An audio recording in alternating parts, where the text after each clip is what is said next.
दोस्तों स्वागत है आप सभी का हमारे YouTube चैनल में। आज हम लगातार जो सीरीज चला रहे थे बीपीएससी की उसका 32 पार्ट करेंगे, क्योंकि आप सब जानते हैं कि किसी भी एग्ज़ाम का पिछला पेपर बहुत ही महत्वपूर्ण हो जाता है। इससे हमें ये आइडिया लग जाता है कि किन-किन टॉपिक को हमें फोकस करके चलना है और कौन-कौन से टॉपिक हैं जो ज़्यादा क्वेश्चन उनसे पूछे जाते हैं।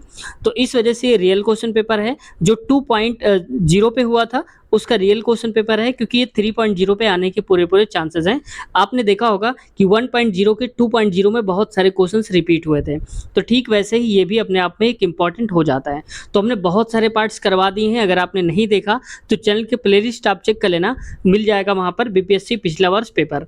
शुरुआत करते हैं आज की इस वीडियो की, लेकिन दोस्तों इससे पहले अगर चैनल को सब्सक्राइब नहीं किया है तो सब्सक्राइब कर लीजिए और बेल आइकन दबा लीजिए, ताकि जब भी वीडियो अपलोड करें नोटिफिकेशन आपके पास पहुँच जाए। पहला क्वेश्चन है आज का, 1920 ईस्वी के असहयोग आंदोलन के दौरान कांग्रेस के विधान परिषदों के बहिष्कार के सिद्धांत का कौन प्रबल विरोधी था। देखो, जब 1920 का असहयोग आंदोलन हुआ था तो उसका बहिष्कार भी किया था। उसको करने वाले चित्तरंजन दास थे और लाला लाजपत राय थे। देखो, जब एक से ज़्यादा सही होते हैं तो ऑप्शन नंबर हम हमेशा लगाते हैं, ऑप्शन नंबर डी, उपरयुक्त में से एक से अधिक।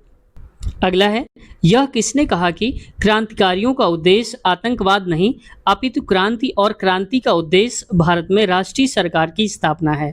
देखो, ये कोटेशन है, ये कई बार आ चुके हैं कि जो किसी के द्वारा कही गई बात होती है उसको किसने कहा था ये पूछ लिया जाता है। इसका सही उत्तर है Subhash Chandra Bose, option number B.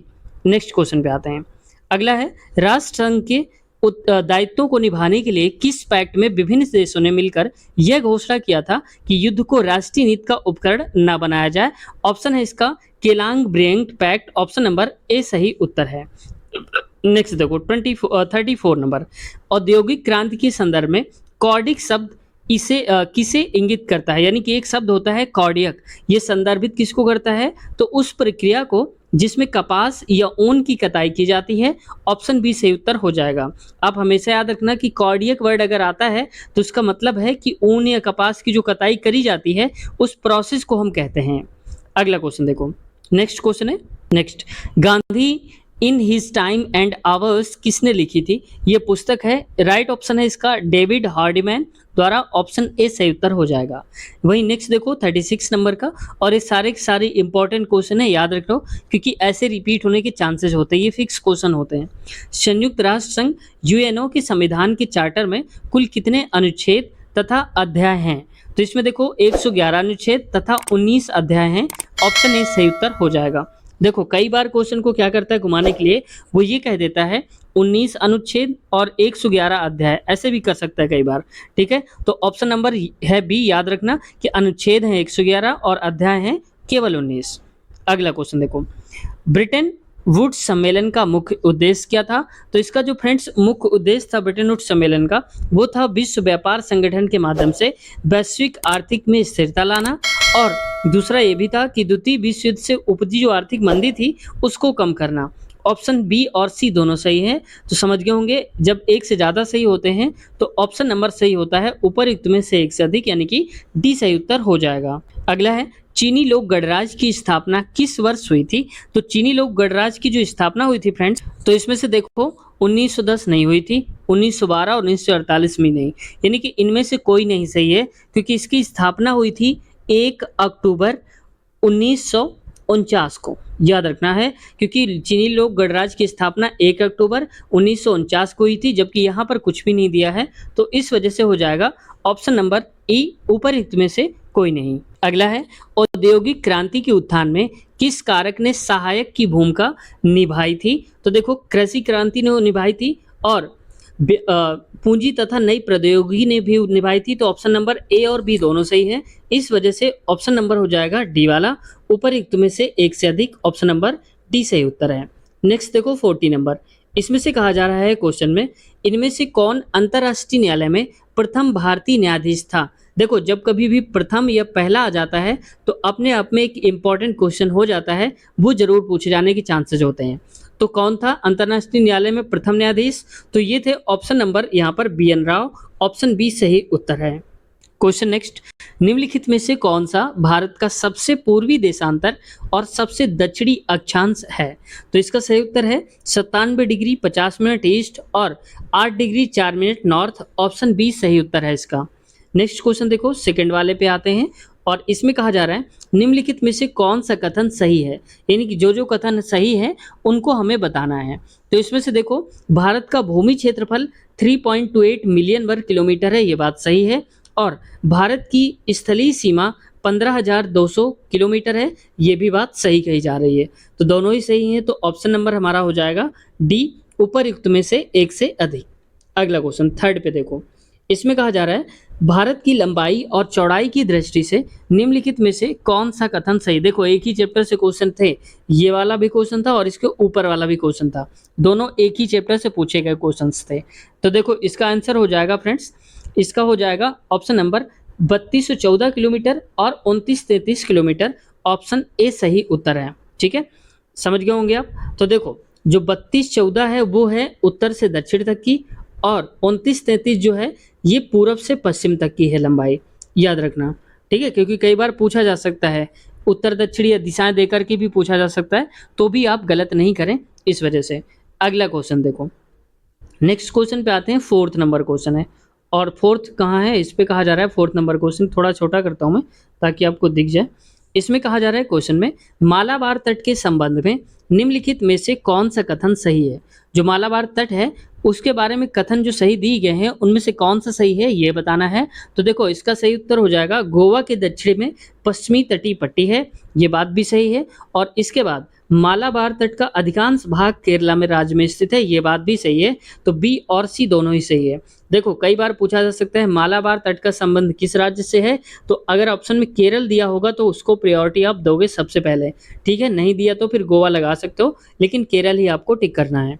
अगला क्वेश्चन देखो, पांचवा क्वेश्चन है और इस क्वेश्चन में पांचवें नंबर पे कहा जा रहा है दक्षिण भारत की नदियों के संबंध में निम्नलिखित में से कौन सा कथन सही है। दक्षिण भारत की जो नदियां हैं उनकी बात करी जा रही है। तो देखो नर्मदा नदी सतपुड़ा श्रेणी के दक्षिण में बह रही है, तो इसका जो सही उत्तर हो जाएगा फ्रेंड्स वो ये हो जाएगा कि यहाँ पर देखो तापी नदी सतपुड़ा क्षेत्र के दक्षिण में है बह रही, ये बात सही है। और नर्मदा बिंद और सतपुड़ा पर्वतमाला के बीच से गुजर रही है, ये बात सही है, जबकि ये सही नहीं है। तो ऑप्शन बी और सी दोनों ही सही है। इस वजह से ऑप्शन नंबर हमारा जो करेक्ट होगा वो हो जाएगा डी, उपरयुक्त में से एक से। नेक्स्ट क्वेश्चन, सिंधु और सतलज नदी के बीच स्थित हिमालय को क्या कहा जाता है। तो ये हमेशा हिमालय को जाना जाता है पंजाब हिमालय के नाम से। ऑप्शन सी सही उत्तर है। नेक्स्ट क्वेश्चन देखो, सेवंथ नंबर क्वेश्चन, और सेवंथ में कहा जा रहा है क्वेश्चन में कि निम्नलिखित में से कौन सा ब्रह्मपुत्र नदी का सबसे बड़ा निवासित नदी द्वीप है। देखो नदी द्वीप की बात हो रही है यहाँ पर, तो इसका सही उत्तर हो जाएगा माजुली। ऑप्शन ए सही उत्तर है। ये रिपीटेड क्वेश्चन है क्योंकि 2.0 में पूछा गया था, इसके साथ ही 1.0 में भी पूछा गया था। तो आप रिपीटेड क्वेश्चन है, इसको चाहो तो स्क्रीनशॉट आप ले सकते हो, यहाँ से मैंने इसको ओपन कर दिया है। अगला क्वेश्चन देखो, नेक्स्ट क्वेश्चन पे कहा जा रहा है निम्नलिखित में से कौन सी भारत की सबसे बड़ी खारे पानी की झील है। वो भी भारत की पूछी जा रही है, कंफ्यूज नहीं होना। तो भारत की सबसे बड़ी खारे पानी की जो झील है फ्रेंड्स वो है, ये है चिल्का झील। ऑप्शन नंबर सी सही उत्तर है, राइट हो जाएगा ऑप्शन सी। नेक्स्ट है सुंदरबन के संबंध में निम्नलिखित में से कौन सा कथन सही है। इसमें यह विश्व का सबसे बड़ा डेल्टा है, ऑप्शन ए सही उत्तर हो जाएगा। और इसमें इसका नाम सुंदरी पेड़ के नाम से लिया जाता है, तो ये भी बात सही है। यह रॉयल बंगाल टाइगर का घर है, तो ये बात भी सही है। तो सुंदरबन के बारे में तीनों ही बात सही है। सबसे बड़ा डेल्टा है पूरे विश्व का, और सुंदरी नाम के जो पेड़ हैं उससे इसका नाम पड़ा है सुंदरबन, तो ये भी सही है। और रॉयल बंगाल ऑफ टाइगर का घर भी कहा जाता है, तो ये भी सही है। तो जब एक से ज़्यादा सही होते हैं तो ऑप्शन नंबर डी कहते हैं उपरयुक्त में से एक से अधिक सही है। निम्नलिखित में से किस नदी के किनारे भारत का दूसरा सबसे बड़ा जलप्रपात शिव समुद्रम है। तो ऑप्शन ए कावेरी नदी पर स्थित है, ऑप्शन ए सही उत्तर हो जाएगा। नेक्स्ट क्वेश्चन, कॉरियोलिस बल के संबंध में निम्नलिखित में से कौन सा कथन सही है। तो देखो कॉरियोलिस बल जो है इसके बारे में पहला सही है। इसकी उत्पत्ति पृथ्वी के घूमने के कारण होती है, क्योंकि पृथ्वी हमारी जब घूर्णन करती है तो इस बल की उत्पत्ति होती है, सही है। यह उत्तरी गोलार्ध में हवाओं के दाईं ओर और दक्षिणी गोलार्ध में बाईं ओर विक्षेपित के लिए जिम्मेदार होता है, तो ये बात भी सही है। तो ऑप्शन हमारे ए और बी दोनों ही सही हैं। इस वजह से हम कहेंगे ऑप्शन नंबर डी सही उत्तर हो जाएगा इसका। उपरोक्त में से एक से अधिक सही है। नेक्स्ट है, विश्व में सर्वाधिक वर्षा वाला स्थान मासिनराम किस राज्य में है? तो मासिनराम है मेघालय में। ऑप्शन नंबर बी इसका सही उत्तर हो जाएगा। नेक्स्ट क्वेश्चन देखो अगला, भारत में 70 सेंटीमीटर से कम वार्षिक वर्षा वाले क्षेत्र में प्राकृतिक वनस्पति का वर्णन किस रूप में किया गया है? यानी कि जहां पर 70 सेंटीमीटर से कम की बारिश होती है उसको हम कहते हैं उष्णकटिबंधीय कांटे और झाड़ियां पाई जाती हैं। क्योंकि 70 सेंटीमीटर काफी कम वर्षा होती है तो यहाँ पर कटीली झाड़ियां या पौधे पाए जाते हैं। ऑप्शन बी सही उत्तर इसका हो जाएगा। नेक्स्ट क्वेश्चन देखो अगला है, भारत में चंदन किस प्रकार की प्राकृतिक वनस्पति में पाया जाता है? तो ये हमेशा जो चंदन पाया जाता है उष्णकटिबंधीय पर्णपाती वनों पे पाया जाता है। ऑप्शन ए सही उत्तर इसका हो जाएगा। अगला, निम्नलिखित में से कौन सी विशेषता भारत में उष्णकटिबंधीय सदाबहार वनों से संबंधित है? देखो लगातार हमने जो 3 क्वेश्चंस देखे वो एक ही चैप्टर से बनाए गए हैं, उष्णकटिबंधीय सदाबहार। देखे ना आपने? तो अगर जिसने ये चैप्टर पढ़ लिया होगा तो उसके तो अच्छे खासे मार्क्स आ सकते हैं। तो निम्नलिखित में से कौन सी विशेषता भारत में उष्णकटिबंधीय सदाबहार वनों से संबंधित है? तो देखो पहला कहा जा रहा है यह 200 सेंटीमीटर से अधिक उच्च तापमान एवं अधिक वर्षा वाले क्षेत्र में केंद्रित है। गलत है, क्योंकि यहाँ पर 200 सेंटीमीटर नहीं होना चाहिए था, यहाँ पर 175 से लेकर के 200 सेंटीमीटर तक भी हो सकता है। इसमें कह रहा है 200 सेंटीमीटर से अधिक, जबकि अधिक नहीं होता है, इसके बीच में ही होता है, तो इस वजह से ये गलत हो गया। अगला देखो यहाँ पर कहा जा रहा है नेक्स्ट, पेड़ सदाबहार घने ऊंचे और स्तरीकृत होते हैं। ये बात सही है। सभी पेड़ एक विशेष मौसम में एक साथ अपनी पत्तियां गिरा देते हैं। ये बात भी सही है। तो एक से ज्यादा सही, तो ठीक उसी प्रकार से ऑप्शन डी उपरयुक्त में से एक से अधिक। अगला है, निम्नलिखित में से कौन सा बायोस्फीयर रिजर्व यूनेस्को द्वारा अंतर्राष्ट्रीय स्तर पर मान्यता प्राप्त नहीं है? कह रहा है कि कौन सा ऐसा बायोस्फीयर है जिसको मान्यता प्राप्त नहीं है।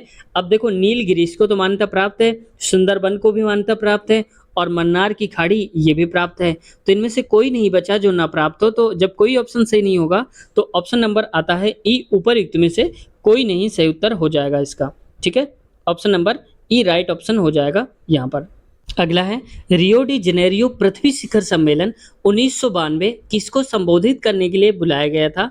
तो ये था पर्यावरण संरक्षण की अत्यावश्यक समस्याएं थी उसके लिए। ऑप्शन ए सही उत्तर है। और वैश्विक स्तर पर सामाजिक आर्थिक विकास ये भी सही है, तो दोनों ही सही है। ऑप्शन नंबर डी सही उत्तर हो जाएगा। उपरयुक्त में से एक से अधिक ये उत्तर हो जाएगा इसका। नेक्स्ट, निम्नलिखित में से कौन सा नवीनीकरणीय संसाधन नहीं है? तो नवीनीकरणीय संसाधन कौन सा नहीं है? तो देखो मिट्टी भी नवीनीकरण में आता है, हवा भी नवीनीकरण में आता है और कृषि भी नवीनीकरण में आता है। तो तीनों ही सही है। तो इसका मतलब इनमें से कोई ऐसा नहीं है जो नवीनीकरण संसाधन में ना आता हो। तो ऑप्शन हमारे पास कोई सही ना होने पर ई हो जाता है। उपरयुक्त में से कोई भी नहीं सही उत्तर है, ये वाला सही उत्तर हो जाएगा। अगला, निम्नलिखित में से कौन सा आंदोलन भारत में वनों की कटाई और सामुदायिक वनीकरण की सुरक्षा से संबंधित है? चिपको आंदोलन। ऑप्शन सी सही उत्तर हो जाएगा। अच्छा बताना है कि चिपको आंदोलन जो शुरुआत हुई थी इसका संबंध किससे है और इसके जो आंदोलनकर्ता थे, जो मेन लीडर थे, वो कौन थे चिपको आंदोलन के। ठीक है, अगला क्वेश्चन देखो। नेक्स्ट क्वेश्चन पे आते हैं। तो बहुउद्देशीय नदी परियोजना के संबंध में निम्नलिखित में से कौन सा कथन सही नहीं है? अब हमें बताना है कि सही जो नहीं है उसको बताना है। तो देखो, इसे बाढ़ को नियंत्रित करने और अतिरिक्त पानी की कमी वाले क्षेत्रों में मोड़ने के लिए विकसित किया गया है। तो ये बात भी सही, क्योंकि बहुउद्देशीय नदी परियोजना का उद्देश्य भी यही होता है। दूसरा में कह रहा है यह नहर सिंचाई के विकास और जल विद्युत उत्पादन के लिए एकीकृत योजना बनाई गई है। तो ये बात भी सही है। अगला जबकि कह रहा है सी में जलाशयों का निर्माण, जल भंडारण और जलीय कृषि के विकास के लिए किया जाता है। तो ये भी यहाँ पर सही उत्तर हो जाएगा। लेकिन यहाँ पर कह रहा है कि कथन सही नहीं है, तो इसका ऑप्शन नंबर हो जाएगा ये सी वाला। जलीय कृषि के विकास के लिए किया जाता है, ये नहीं। जल भंडारण, जलाशयों का निर्माण करा जा सके इसलिए नहीं करा जाता है। ठीक है, बिजली उत्पादन के लिए किया जाता है। तो ये सही गलत हो जाएगा, जबकि हमें गलत ही बताना था। ऑप्शन सी सही उत्तर। तो दोस्तों आज की वीडियो हम यहीं तक लेते हैं और इसके आगे वाले जो क्वेश्चंस है वो हम नेक्स्ट पार्ट में कवर करेंगे। और आज की वीडियो कैसी लगी कमेंट सेक्शन में आप ज़रूर बताना। और इसके हमने बहुत सारे पार्ट्स करवा दिए हैं, 1 से लेकर 31-32 तक पार्ट हमने लगातार करवाए हैं और सारे के सारे रियल क्वेश्चन पेपर करवाए हैं जो कि 2.0 में पूछे गए थे। वो सारे क्वेश्चन हमने करवाए हैं, भले ही आप किसी भी विषय के हों। तो अगर आप कंप्लीट चैप्टर्स ये देखना चाहते हैं, कंप्लीट वीडियोस देखना चाहते हैं, तो आप चैनल के प्लेलिस्ट में जा करके देख सकते हैं। मैं आपको दिखा भी देता हूँ आपको कैसे चेक करना है। देखो जैसे ही आप ये चैनल ओपन करेंगे तो यहाँ पर आप ध्यान से देखेंगे तो यहाँ पर आपको मिल रहा होगा प्लेलिस्ट। तो प्लेलिस्ट पे आपको क्लिक करना है, मैं क्लिक कर देता हूँ और क्लिक करने के बाद मैं आपको दिखाता हूँ। तो देखो यहाँ पर ये वीडियोस खुल करके आपके सामने आ गई हैं। तो इस वीडियोस में देखो सबसे लास्ट में अगर आप जाएंगे तो यहाँ पर लिखा है बिहार शिक्षक पिछला वर्ष पेपर, ये वाला पूरा लिखा है। तो इस पे आपको क्लिक कर देना है। क्लिक करने के साथ साथ देखो ये सारे के सारे खुल करके आपके सामने पार्ट्स आ जाएंगे। जैसे देखो ये 30, 31, 30 ऐसे करके ये सारे के सारे पार्ट्स हमने करवाए हैं और बहुत सारे लोगों ने देखा भी है। तो देखो ये सारे के सारे पार्ट्स हैं। ये तो 3.0 में के हम करवा रहे हैं जो जॉब के लिए है। ये 2.0 के क्वेश्चंस हैं और इसके पीछे मैं और भी आपको दिखाता हूँ थोड़ा सा आगे बढ़ा करके। तो इसके आगे भी आपको बहुत सारे क्वेश्चंस देखने को मिल जाएंगे। देखो ये 2.0 को भी हमने सारे के सारे क्वेश्चंस करवा दिए हैं। तो बहुत सारे क्वेश्चंस हैं, आप देख लेना एक बार जा करके। तो देखो इसको कितने 30,000 लोगों ने देखा है, इसको 1,30,000 लोगों ने देखा है। तो आप भी देख सकते हैं और रियल क्वेश्चन पेपर है ये। सारे के सारे जितने भी अब तक वैकेंसीज में पूछे गए हैं वो चाहे 1.0 हो या 2.0 हो, सारे के सारे क्वेश्चन पेपर आपको यहाँ पर मिल जाएंगे। बीपीएससी ने जितने अब तक क्वेश्चंस पूछे हैं वो भी मिलेंगे। और आगे अगर 4.0 की भी आप तैयारी कर रहे हैं तो इसके बाद जो भी होने वाला है 3.0 जो आप लोग दे करके आएंगे तो उसके भी सारे क्वेश्चंस आपको इसी चैनल पे मिल जाएंगे। यही प्लेलिस्ट है। तो चैनल को सब्सक्राइब कर लीजिए। अगर वीडियो पसंद आया है तो चैनल को सब्सक्राइब करके बेल आइकन दबा दीजिए। और हाँ, लाइक नहीं करते हैं तो कम से कम एक लाइक तो कर ही दीजिए ताकि हम अगली वीडियोस के लिए मोटिवेट बने रहें और आपको न्यू कंटेंट देते रहें। तो उम्मीद है आपने चैनल को सब्सक्राइब कर लिया होगा। मिलते हैं नए वीडियो में नए क्वेश्चंस के साथ, नए पार्ट के साथ। अपना ख्याल रखिए। Take care, bye bye.